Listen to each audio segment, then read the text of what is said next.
ઘણી વખત સારો સમય આવવા પહેલા કેટલાક સંકેતો દેખાય છે। આ સંકેતો ખૂબ જ ખાસ હોય છે। કિસ્મત ખુલવા પહેલા આ સંકેતો પ્રકૃતિ દ્વારા પ્રાપ્ત થાય છે, જે અંગે જાણવું વ્યક્તિ માટે ખૂબ જ જરૂરી હોય છે। જાણો શું છે આ સંકેતો, જે છે જાણવા જેવી બાબત।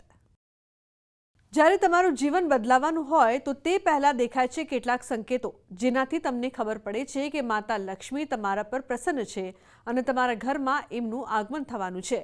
જો તમે કોઈની સાથે લેવડ દેવડ કરી રહ્યા છો અને આ સમય દરમિયાન તમારા હાથમાંથી પૈસા સરકી જાય છે, તો આ સંકેત છે કે તમને જલ્દી પૈસા મળી શકે છે।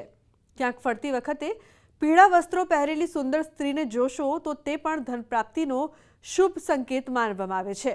જો તમે કોઈ કામ માટે ઘરની બહાર જઈ રહ્યા છો અને કોઈ નોળિયો તમારો રસ્તો ઓળંગી જાય છે, તો તે પણ ધન પ્રાપ્તિનો શુભ સંકેત માનવામાં આવે છે। વહેલી સવારે તમારા ઘરની નજીક ગાય આવે તો તે પણ શુભ માનવામાં આવે છે અને એક સંકેત માનવામાં આવે છે કે તમારા જીવનમાં પૈસા આવવાની સંભાવના છે। જો કોઈ વ્યક્તિ સપનામાં પરવાળા મોતી, હીરા કે મુગટ જુએ છે, તો તેનો અર્થ છે કે દેવી લક્ષ્મી તેના ઘરમાં કાયમ માટે નિવાસ કરવા જઈ રહી છે।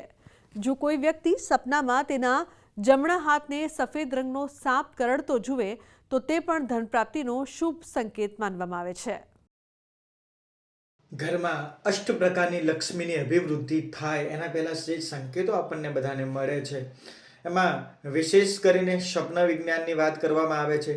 જો ત્યારે તમે સ્વપ્ન જોતા હોય ત્યારે સુગંધિત પુષ્પ હોય, દેવાલયના દર્શન હોય, કોઈ વહેતું પાણી હોય, આવા કોઈ સ્વપ્ન જ્યારે આવે, હાથી ઘોડા વગેરે સ્વપ્ન આવે, ત્યારે તમારા જીવનમાં હંમેશ સારા શુભ સંકેત, શુભ લક્ષ્મીની પ્રાપ્તિના એક સંકેતો છે। આગળ વાત કરવામાં આવે તો તમારું ઘર એની અંદર અચાનક સુગંધિત વાતાવરણ બની જાય, ઘરમાં પરિવારના સભ્યો અંદર સરસ રીતે એકબીજાના મનની વાત સમજી શકે અને આનંદથી જીવે, તો પણ સમજો કે તમારા ઘરે ભાગ્યલક્ષ્મીનો આવવાનો સંકેત છે। તમારા ઘરની આસપાસમાં પક્ષીઓ જ્યારે મધુર ધ્વનિથી એનો અવાજ કરે છે, એનો પણ અર્થ એક જ થાય છે કે તમારા ઘરે શુભ લક્ષ્મીની પ્રાપ્તિ થશે। આગળ વાત કરવામાં આવે તો લક્ષ્મીજી બીજા નંબરમાં શાંતિ, સમૃદ્ધિ, ધન, ધાન્ય અને વિદ્યા, આ સર્વસ્વ આપણને સર્વને આપે છે।